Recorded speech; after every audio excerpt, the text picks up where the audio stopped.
ભારતનું આકાશ અનેક સંતો ભક્તોના તારલાઓથી ઝગમગે છે. ભારતના આકાશમાં ઝગમગતો એવો જ એક તારો એટલે સંત નિસર્ગદત્ત મહારાજ. આજે આપણે સંત નિસર્ગદત્ત મહારાજને વંદન કરીએ. ભારતના મહારાષ્ટ્ર પ્રાંતમાં રત્નાગિરી પંથકના કંદલગાંવ ગામે પિતા શિવલાલ પંત અને માતા પાર્વતીબાઈના ઘેર ઈસવીસન 1897માં સંત નિસર્ગદત્ત મહારાજનો જન્મ થયેલ. હનુમાન જયંતીના પવિત્ર દિવસે જન્મ થયેલ હોવાથી નામ રાખવામાં આવ્યું મારુતિ. માતા પિતા બંને ભગવાન વિઠ્ઠલની ભક્તિ ઉપાસના કરતા અને સાધુ સંતોની સેવા કરતા. એમ કહેવાય છે કે પિતા શિવલાલ પંત મુંબઈ નગરમાં નોકરી કરતા, પણ મુંબઈમાં મહામારી મરકીનો રોગ ફેલાતા કંદલગાંવ સ્થાયી થયા, જ્યાં ખેતી કામ કરતા. તેમના પિતાના મિત્ર એક પવિત્ર બ્રાહ્મણ હરિભાવનો સત્સંગ સાંભળી અધ્યાત્મ અને ભક્તિનો રંગ લાગ્યો.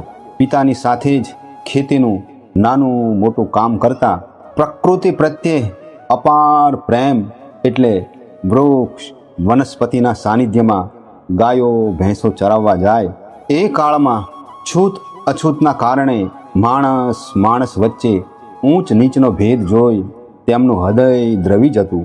ગરીબો પ્રત્યે તેમના દિલમાં અપાર કરુણા હતી.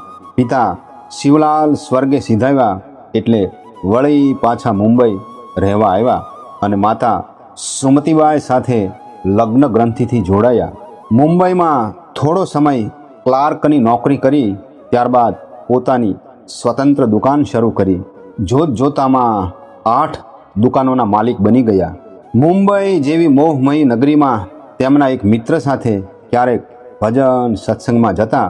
તેમના એ મિત્ર સાથે એક વખત સત્સંગ સાંભળવા ગયા હતા. ત્યાં સંત સિદ્ધ રામેશ્વર મહારાજનો મિલાપ થયો.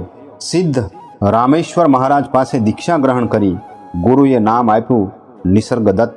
ગુરુની આજ્ઞા મુજબ ધ્યાન સાધના અને ભજન ભક્તિમાં લીન થઈ ગયા.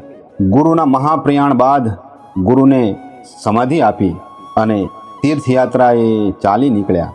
પંઢરપુર, મદ્રાસ, રામેશ્વર, મથુરા, વૃંદાવન, દિલ્હી, આમ તીર્થયાત્રા કરતાં કરતાં હિમાલય પહોંચ્યા. હિમાલયની ગોદમાં સાધના કરવાની તેમની અંતરની ઈચ્છા હતી, પણ ગુરુના આદેશ અને પરંપરા મુજબ સંસારમાં રહી સ્વકર્મ કરતાં કરતાં ગૃહસ્થાશ્રમમાં રહી ભગવત કાર્ય અને ભગવત ભજન કરવાનું હતું. ભગવાને પણ ભક્તની આકરી કસોટી કરી. માતા, પત્ની અને પુત્રી પણ સ્વર્ગે સિધાવ્યા, પણ મેરું તો ડગે જેના મનડા ના ડગે પાનબાઈ. સંત નિસર્ગદત્તે કહ્યું કે સુખે દુઃખે સમય કૃતવા, સુખમાં સકી ન જવું ને દુઃખમાં હિંમત ના હારવી. પુત્ર, પત્ની, માતા, પિતા, પુત્રી, સગા વહાલા એ તો બધા ઋણાનુબંધના સંબંધો છે. આ સમગ્ર બ્રહ્માંડનો માલિક તો ઈશ્વર છે. સંત નિસર્ગદત્ત મહારાજને ભાવિક ભક્તજનો વચ્ચેનો સંવાદ જોઈએ તો સાધક કહે છે કે આત્મા અને દેહ વચ્ચે પુલ રૂપે શું પ્રેમ જ હોય છે? સંત નિસર્ગદત્ત જવાબ આપે છે, બીજું શું હોઈ શકે? મન બંને વચ્ચે ઊંડી ખાઈ નિર્માણ કરે છે. હૃદય એ ખાઈથી પહેલે પાર જાય છે. સાધક કહે, જ્ઞાની એટલે કોણ? વ્યક્ત કે અવ્યક્ત? સંત નિસર્ગદત્ત કહે, જ્ઞાની એ પરમ તત્વ અને સાક્ષી પણ છે. તે અસ્તિત્વ અને શુદ્ધ જ્ઞાન બંને હોય છે. સાધક કહે, મૌન કોણ જાણે છે? સંત નિસર્ગદત્ત કહે, મૌન સ્વ પોતાને જાણે છે. એ મૌન મનનું, વાસનાનું અને ઈચ્છાઓનું મૌન હોય છે. સાધક કહે, મૃત્યુ સાથે શું મરે છે? સંત નિસર્ગદત્ત કહે, હું આ દેહ છું અને મારાપણાની કલ્પના મરે છે. સાક્ષી માત્ર મરતો નથી. સાધક કહે, જ્ઞાની પુરુષનું શું થાય છે? સંત નિસર્ગદત્ત કહે, જ્ઞાની ક્યારેય મૃત્યુ પામતા નથી, કારણ તેનો કદી જન્મ જ થયો હોતો નથી. સાધક કહે, મનુષ્ય મૂર્ખ, સ્વાર્થી અને નિષ્ઠુર છે?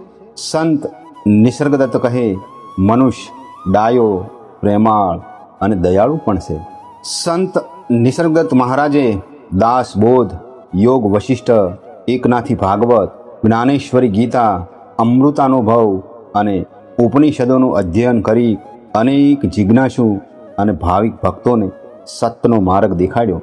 સંત નિસર્ગદત્ત મહારાજ કહે છે, તું પોતાનું શરીર નથી, પણ શરીરમાં રહેલી ચેતના છે, જેના કારણે જ હું છું એનો બોધ છે.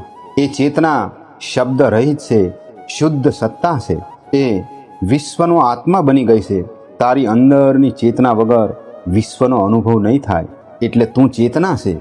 જે સાંભળ્યું છે તે યાદ રાખ, એનું ધ્યાન ધર. ધ્યાનનો અર્થ છે કે તારે ચેતનાને પોતાનામાં જ ધારણ કરવાની છે. એ ચેતના એ જ ઈશ્વર છે, કારણ કે એ ચેતના વગર કોઈ ઈશ્વર નથી. એટલે એની જ પૂજા કરો. મેં હું એ જ્ઞાન ઈશ્વર છે. એ ઈશ્વર છે સાથે માયા પણ છે. માયા ઈશ્વરની શક્તિ છે. ઈશ્વરના બધા નામ જુદા જુદા રૂપમાં એ ચેતનાના જ નામ છે. હું શરીર નથી, એ વાતને યાદ રાખો અને તૈયાર થઈ જાઓ. એ જ સાચા સાધકનું લક્ષણ છે. વેદ, ઉપનિષદ અને શાસ્ત્રોના ગહન સિદ્ધાંતને સરળ ભાષામાં સમજાવી અનેક આત્માઓનો ઉદ્ધાર કરનાર સંત નિસર્ગદત્ત મહારાજે ઈસવીસન 1981માં 84 વર્ષની ઉંમરે મહાપ્રયાણ કર્યું અને ભગવાનમાં ભળી ગયા. આજે આપણે સંત નિસર્ગદત્ત મહારાજને ભાવથી વંદન કરીએ.